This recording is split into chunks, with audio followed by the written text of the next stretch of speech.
Mula-mula masa beli iron ni aku skeptikal juga. Macam mana iron ni boleh gosok baju tanpa ada setting suhu. Korang tengok ni, memang tak ada suhu pun.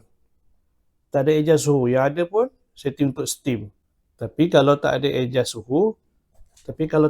suhu, macam mana pakaian nak hilang garis kedut-kedut? Jom kita turn on dulu. Ni contoh baju anak aku yang berkedut. Tengok tak ada adjust suhu apa-apa pun.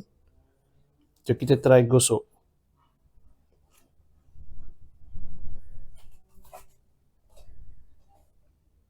Memang hilang kedutan.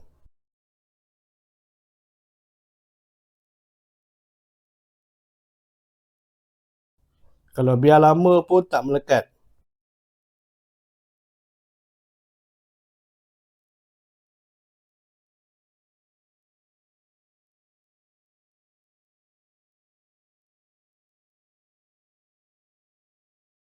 Memang tak melekat.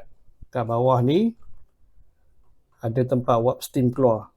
Kalau tanya aku, setrika ni okey ke tak? Aku kata terbaik.